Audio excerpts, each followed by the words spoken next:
నీ దేవుడైన యెహోవా మాట ఎలా వింటే నీవు దీవించబడతావు? ఏ శ్రద్ధగా, బి జాగ్రత్తగా, సి నిదానంగా, డి భయంగా.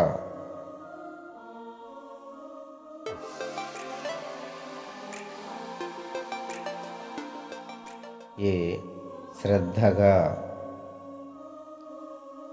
ఆకాశమును తన ఏ ధననిధి తెరుచును అని బైబిల్లో ఉంది? ఏ చెడ్డ ధననిధి, బి మంచి ధననిధి, సి పరలోకపు ధననిధి, డి ఈ లోక ధననిధి.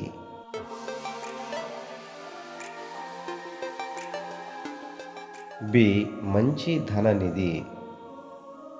కట్టెలు నరికేవారు, నీళ్లు చేదేవారు, పరదేశులు వేరు వాళ్ళ? ఏ వేరు వారు, బి వేరు కారు, సి పరదేశులు వేరు, డి ఇవేవి కావు.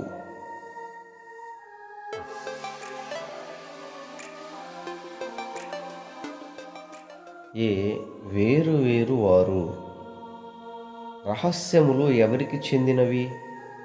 ఏ యెహోవాకు చెందినవి, బి మనుషులకు చెందినవి, సి జంతువులకు చెందినవి, డి పక్షులకు చెందినవి.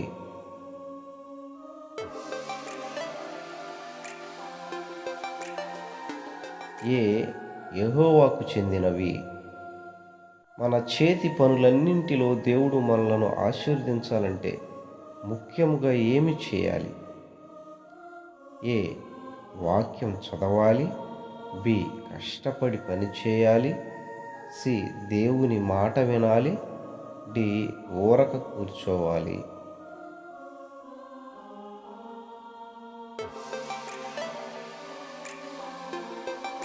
సి దేవుని మాట వినాలి.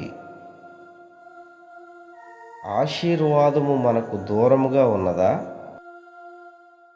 దగ్గరగా ఉన్నదా? ఏ దూరముగా ఉన్నది, బి ఆకాశమునున్నది, సి ఇక్కడే ఉన్నది, డి సమీపాన ఉన్నది.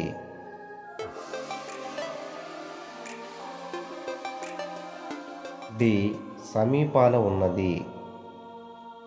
నిబ్బరం కలిగి ధైర్యంగా నుండుడి అని ఎవనిని గూర్చి దేవుడు అన్నాడు? ఏ మోషేని గూర్చి, బి యెహోషువను గూర్చి, సి కాలేబును గూర్చి, డి సౌలును గూర్చి.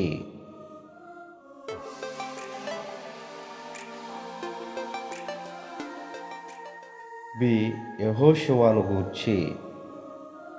ద్వితీయోపదేశ కాండమును మోషేనే వ్రాసాడు అనడానికి వాక్య ఆధారం ఏమిటి?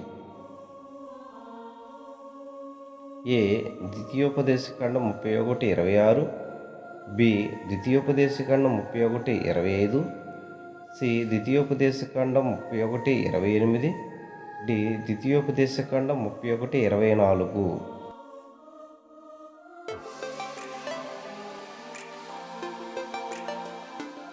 డి ద్వితీయోపదేశకాండం 31:24 ఉంది.